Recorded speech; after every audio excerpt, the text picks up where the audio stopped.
Okay, Thunder Bay, Ask an Innovator. I am super fired up right now. I can't tell you how long I have been fishing. I know Thunder Bay loves to fish. I have been fishing for this gentleman right here, Kyle Raynor, for a long time to get him on the show. Some of the best things, as you know, that happen on the show happen off camera. I was just writing down a quick little quote here. You are the average of the 5 people you spend the most time with. I wanted Kyle on the show so badly because I love spending time with him. He is not average. So many different things we're going to hit on today. Get ready. I think this is called a heavy note-taking day. So if you have a pad and paper, get it out because you're going to take heavy notes today. This is life-changing stuff. This is personal development stuff. Kyle Raynor. How's it going? Welcome to the show. I am so happy to have you. Happy to be here. Okay.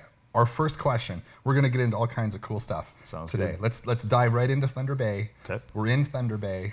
Yes, Thunder sir. Bay, world class, classless, glass half empty, glass half full. Where do we stand? That's a loaded question, Cole. Yeah, I know. There's a lot of answers to that question. Yeah. From my perspective, Thunder Bay is glass way more than half full. Nice. I love Thunder Bay. Yeah. It's got everything I need personally.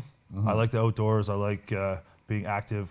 Thunder Bay has that, right? Yeah. It also has its obvious more shadowy parts, we'll say.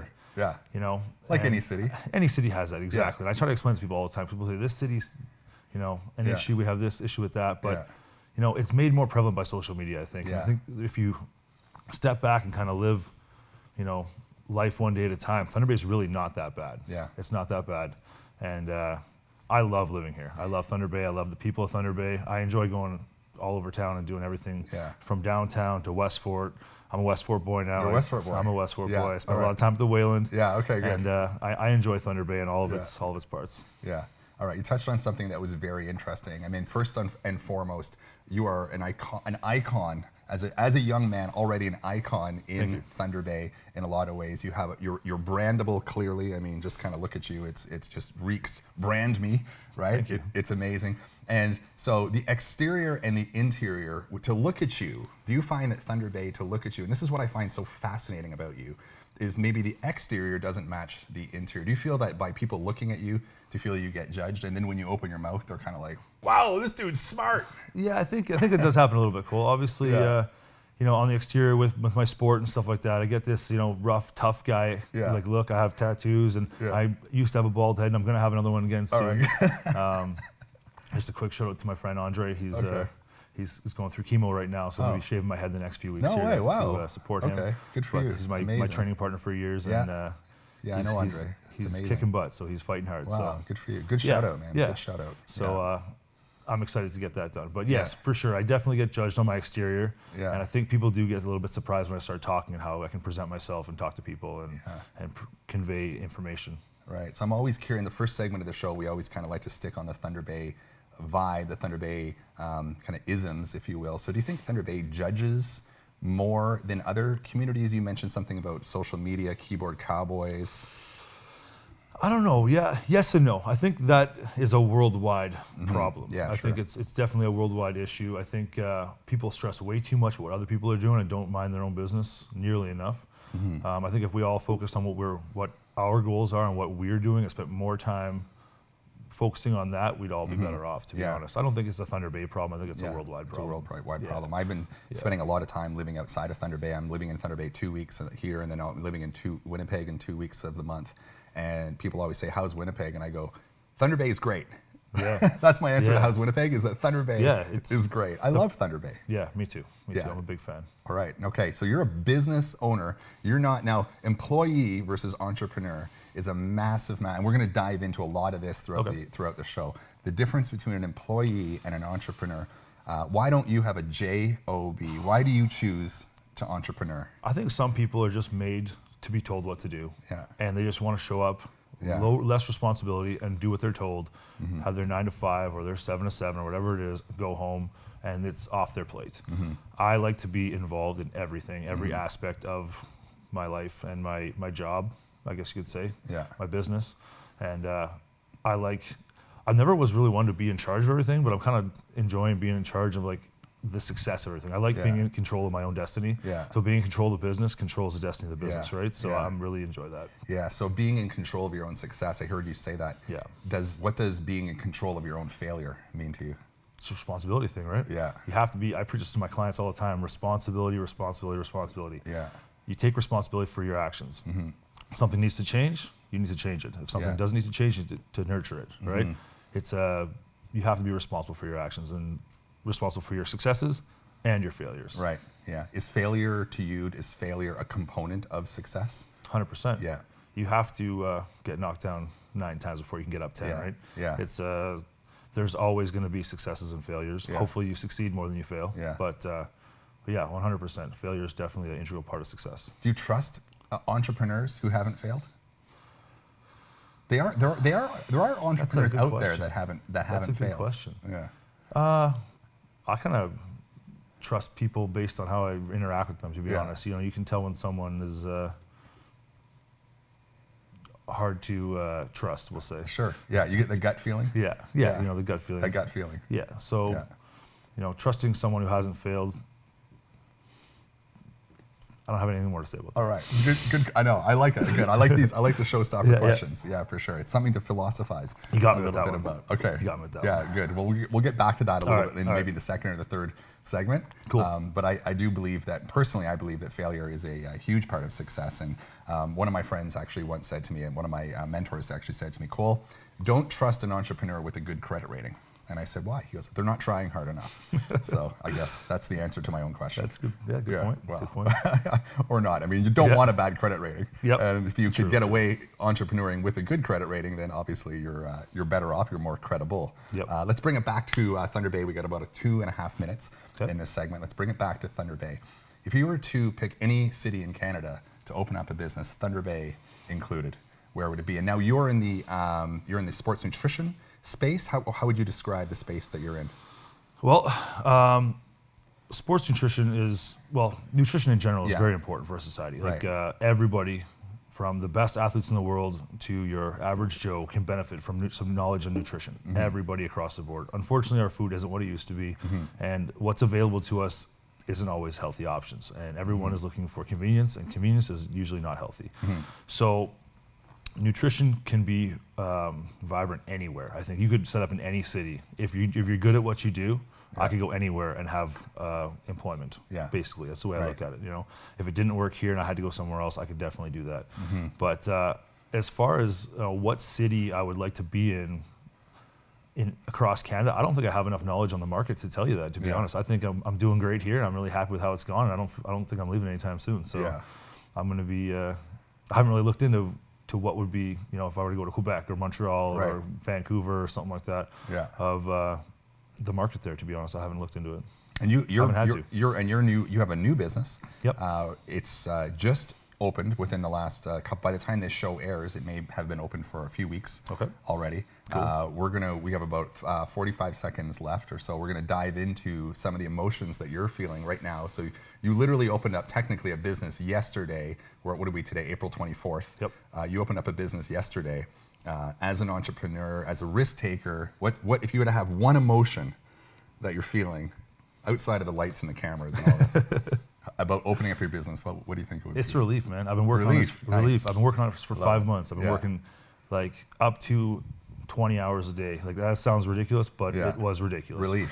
I worked my full-time PT during the day, and then I've been working at night, missing my family, my wife, my kid. PT, personal training. Yes. Yeah. In the evenings until sometimes midnight, 1, 2 a.m. to renovate the new space and get it ready for we're going to throw to commercial. Relief was the emotion. We're going to relieve Kyle from the first segment. We're going to throw to commercial. Ask an Innovator. We're going to dive into all kinds of cool stuff when we get back. Stay with us. Heavy note-taking day.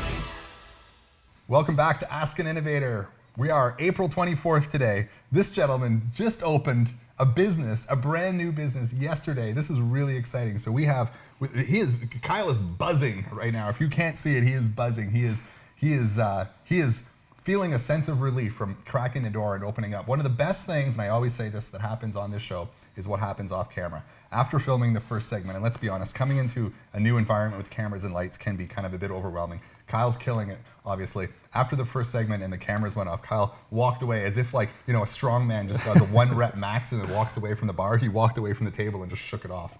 It was awesome to see. So the emotion, you just opened up a new business yesterday. You are now kind of describe your business and what makes your business unique and why you diversified from a very niche gym. Okay, let's go with gym. You had a very niche gym, and now you've opened it up to appeal to a more broad clientele or demographic. Well, my dream from the very beginning was always a one-stop shop, a wellness center, gym, combination, something for everybody. When we opened up, when budget's really tight at the start, you got to, work within your means, basically. So the original gym was a little bit, like you said, niche. Yeah. For the strength and conditioning community, very tight-knit community, like a family, right? Yeah. But the new facility is definitely has something for everybody. It's we have our circuit training gym, our wellness center, and it's much more classy, much more refined, and it's 4 years of mistakes fixed and rebuilt perfect. All right, sounds like you're trusting failure right there. That's right. All right. You learn, right? You learn. You live and learn. Totally. All right, so your gym was niche. And again, we love to talk about business. And at the end of the day, on this show, we want to inspire people to entrepreneur. We need entrepreneurs because of automation, because of technology. There are fewer and fewer jobs. So people, and as the world's population increases, human beings, people are being forced to entrepreneur, whether they know it or not. So you are very much a leader in a space that's growing. It's so much. So you were niche. Your business was niche. So describe if you could, how your business was niche, and say some of the feelings and the thoughts that kind of came around expanding it and diversifying and innovating your business. Yeah, we really played into the strength community. So obviously strongman, powerlifting, Olympic lifting, a little bit of CrossFitters that came into their own sort of thing. And it was typically structured, the layout of the gym was structured to benefit those people. Now, that wasn't exactly super inviting for the average gym goer, or even the weekend warrior who wants to be a little bit better than average or put on a little bit more muscle, you know what I mean? So it was a little bit intimidating. It was a little bit, the noise level was too loud. The location of the machines and the tightness of the space just wasn't right for me. So changing that up and designing it fully the way I wanted it and rebuilding it exactly how I wanted it was key. Amazing. So how much of that was, say, feedback from clients to make this decision, or just you looking at it and doing kind of a needs analysis and saying, all right, this has to change? It was a little bit of both. Honestly, I knew what I want. I basically built the dream that I had 5 years ago now. I just didn't have the funding and the ability to do it 5 years ago.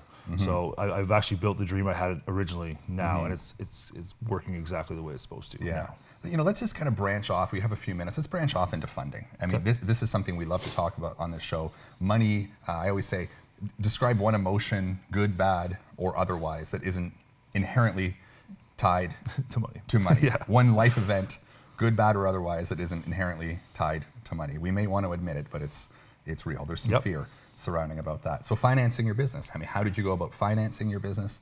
And just kind of, again, we want to motivate people to have the courage. And I know how you did it, and I think you did it in a very strategic, and I think you did it in the right way.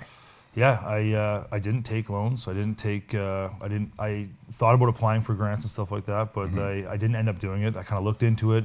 I messed around with it a bit, and I'm one of those guys who's like, that's too much work. I'll just hustle harder. Like all entrepreneurs. I'll just hustle harder. So I literally just worked harder, saved, and I grew as I was able to, basically. I didn't just jump in with a huge $1 million brick and mortar business right off the hop. We spent a little bit less, and as the income came in and we had a little bit of spending money, we used that to invest back in the business over and over and over again. Right.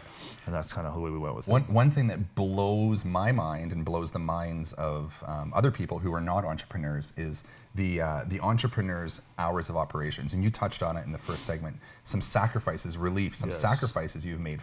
You're recently married. Months ago, you have a young family. Not seeing your family. Yes. And these are sacrifices. The hours, how many hours a day do you work on average? It really depends on the week, Yeah. When I'm in the groove and everything's running properly, I'd like to be there, 8 to 10 hours a day maximum. Yeah. But, that 8 to 10 hours might be from 5:30 a.m. till Yeah. noon, and then nothing until 5 p.m., then again till 8 p.m. You never know where the hour is going to lie with being an entrepreneur, right? Because you don't know when you're needed. Yeah. Because when you're needed, you have to be there. Right. I only live about 3 blocks from the new location, Okay. so Smart. yeah. This morning I woke up a little bit late, slept through my first alarm, and because I've been beat up from the renos, and I got there in like 3 minutes, so it was like perfect. Yeah. I was able to be on site quick and get in money we talk about the value of compounding interest, and I think that's compounding success. What you're doing as an entrepreneur is living close to your business, especially being a brick and mortar.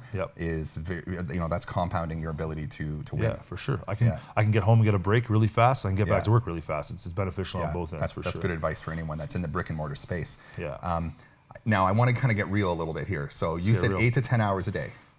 So you're 8 to 10 hours a day. When things are running properly. Right. Okay. But I'm hearing 8 to 10 hours a day, and I think you're underestimating. So you're at home, your phone's going. I'm not counting that. I didn't count. Well, let's count, because that's. You want to count that? Let's count that. Probably closer to 18 hours a day. That's what I mean. Yeah. Yeah. And especially lately with the renovations. Right. I train personal training 3 days a week. I do 12 hours. Yeah. Monday, Wednesday, Friday, 12 hours of PT, and then Tuesday, Thursday, 8 hours of PT. Yeah. But outside of that, I was doing the improvements to the new space. Yeah. So I was working till 1 or 2 a.m. every single night. I had to cut back on the early morning clients. I started working at 8 a.m. instead of at 6 or at 5. Yeah. But to get a little bit of sleep, just a little bit, enough to keep alive. Right. But that's been the past 5 months. I don't expect it to run like that for the rest of my life. Okay. I don't think I could do that. No, you can't. But I mean, that's what it is. When your phone, in this day and age, you're expected to be there all the time. And that 18-hour number, especially when you're opening a business, and I kind of want to just extract that a little bit from you, because 8 hours is, that's maybe PT and hours of operation while you're there, but it's all the peripheral stuff that has to be measured. There's messages. I give all my clients 24/7 tech support. So if they're at a restaurant at 10 p.m., they don't know what to order from the menu, they can send me a picture and I'll tell them how to manipulate the menu in order to keep it within their diet guidelines and stuff. Yeah. That's part of when you hire me. That's what you get. You get me. You don't and you're get that hands-on. Yeah, you don't get an email and then I email you back 4 days later, because that's not going to help you in the moment when you're going to make a bad decision. So I got to be there for all my clients in the moment. And so you're expanding. You have the entrepreneur mindset where if you're not growing, you're dying in business, really. Somewhat, if you're static, your cost of goods or your operating costs will just kind of slowly eat away at you. So you've got to kind of move forward. Is this model duplicatable? I mean, do you have a duplication growth strategy, kind of somewhat like a franchise, or even like maybe a protege, someone you're mentoring? I somewhat kind of mentor all the coaches who train at my gym. Yeah. My coaches are all self-employed, but I help them build their business. I literally help all of them build their business, because their success compounds my success. Yeah. Because when their clients pay membership fees at my facility, Yeah. They get more clients, I get more memberships. I get more memberships and my business grows. I love it. So it's a full circle thing. I help them for free in order to make money later. Right. That's one of the biggest things I think about business. If you want to be successful on your own, if I can give any entrepreneur advice, is you have to be able to work for free to eat later. Yes. I have a saying for that I can't say on air. Okay. But all right, it's more Andy Frisella kind of edited a down. little bit more vulgar. Yeah. You have to be able to eat poop now to eat steak later. You heard it right there. That's my saying. Robert Kiyosaki from Rich Dad, Poor Dad, one of the most famous personal development books, business books ever, basically said the same thing. We're going to be right back. Ask an Innovator. Third segment, it's going to be real.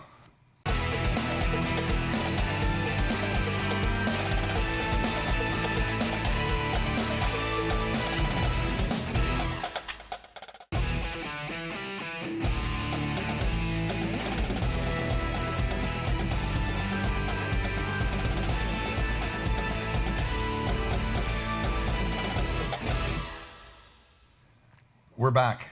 Coach Rayner just dropped some serious science in the last segment, sorry. You said it very well, I'll paraphrase it. Is your money working, are you working for your money, or is your money working for you in a lot of ways? And there's that famous Rich Dad, Poor Dad book, which we love and so many people have subscribed to. And Robert Kiyosaki, the author, and I was kind of talking about it as I was exiting the last segment.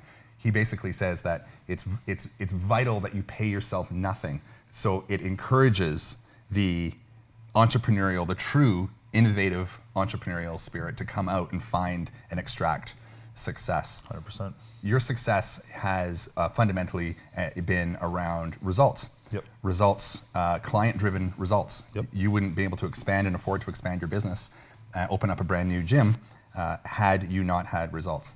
How do you get your clients results? Well, number one, I've said this before, is that I'm my number one client. I have to perform at the top of my game every single day in and day out. I have to know how to fend off illness. I know how to recover from so if I start getting sick, if I want to keep working, I gotta know what supplements to take or how to rest and how to recover so that I can work tomorrow and not be a day off sick. Yeah. And I do this all the time. Okay.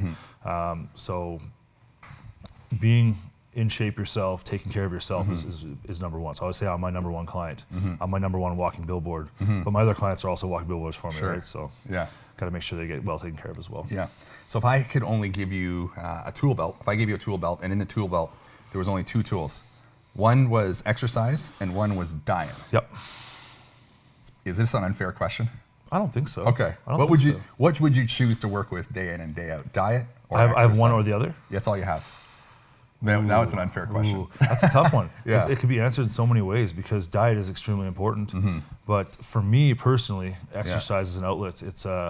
It's a way for me to harness my animal side a little bit. You know what I mean? Like I need that to stay sane. Right. I know when I've had 4 or 5 days off of training, I get a little bit squirrely. Yeah. So that's a hard one to answer. Yeah. I mean, you have to eat good to take care of yourself. Right. They work synergistically. Yeah.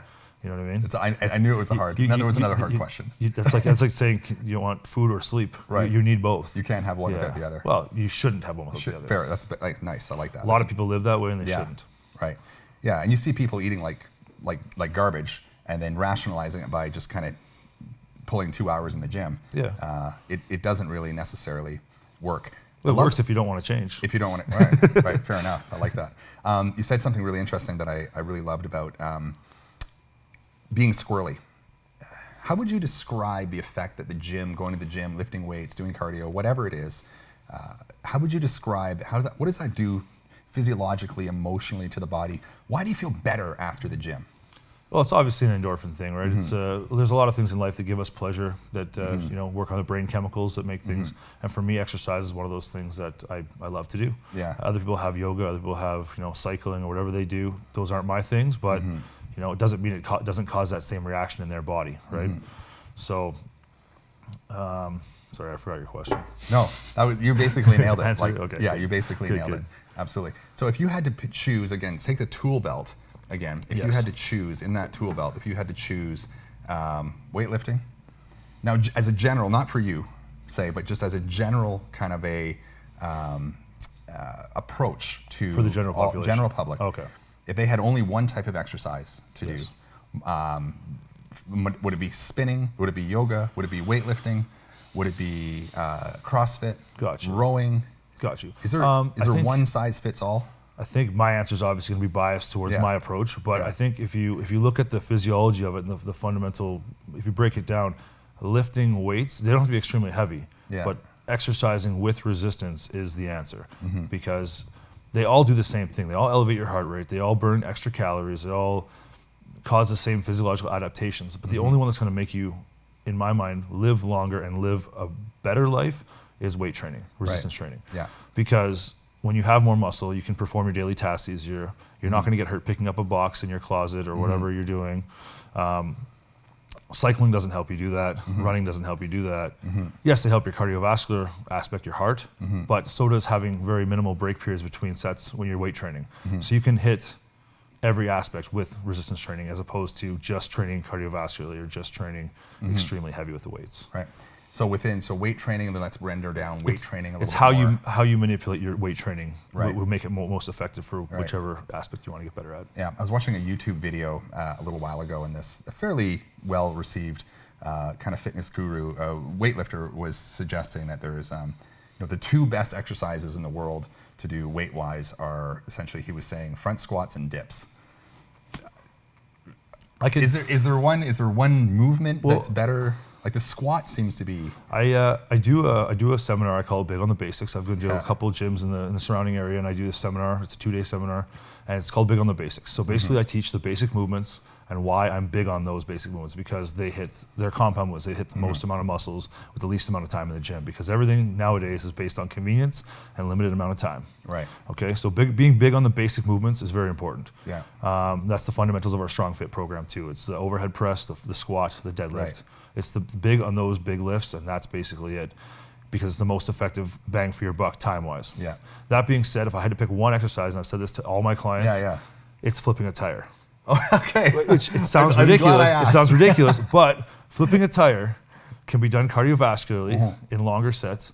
It works every muscle in your lower and upper body. It's similar to a front squat, but you're also training biceps, triceps, traps, upper back, lower back. It's all in one. Right. You can't beat flipping a tire with one other exercise. You can't. I'm so glad I knew. I would have a meathead answer for that. Eh? Yeah, I knew you'd have a good answer. Yeah, no, if I had to pick one exercise to do for the rest of my life, to be strong and in good shape, it'd be flipping a tire. Right. So we can obviously go to your new gym to flip tires. Yeah, we do. We have an array of tires from 300 pounds for the complete beginner, or even you have tires. My son flips. He's 4 years old. He does tire flip too. Like a wheelbarrow tire? Or? Yeah, it's like a truck tire. A truck tire. Off a truck. And then you have like a skidder tire or something? Yeah, we have a skidder tire. We have everything from like 40 pounds up to 1,100 pounds. Wow. So 1,100 pounds is probably the heaviest tire I ever flipped in Thunder Bay. Okay, I was going to say, you're flipping the 1,100 pound sometimes, tire. not all the time. Okay. I don't even train with that often, because the risk of injury with something that heavy is very dangerous. I tore my bicep off flipping that tire 3 years ago now. So I only take that one out when I need to train for a heavy tire in competition. All right. Generally more around 900 pounds. We got 50 seconds left. I have to ask this question. The would-be, and I ask it to everybody on the show, the would-be entrepreneur who's sitting on their couch, has a great idea, but can't summon the courage to go and get at it. What 30-second advice do you have for that person to go an entrepreneur and get off the couch? It goes back to what I was saying about responsibility. You have to take the steps necessary to get to the end goal. Yeah. You can take 10 different paths. They all end at the same place. Do something every day to get closer to your goal, and eventually you'll get to your goal. Yeah. Bottom line. I love it. Climb the mountain. There it is. And you nailed that actually in about 20 seconds. Perfect. Most people take about a minute to answer it, so I kind of give them a buffer. Be responsible. I said at the very beginning of the show, Ask an Innovator with Kyle Raynor, today we had a quote that I used, which is, we are the average of the 5 people we spend our most time with. I'm really lucky to be able to spend time with Kyle, because he's definitely not average, and he ups my game. Thanks, brother. Thanks for having me.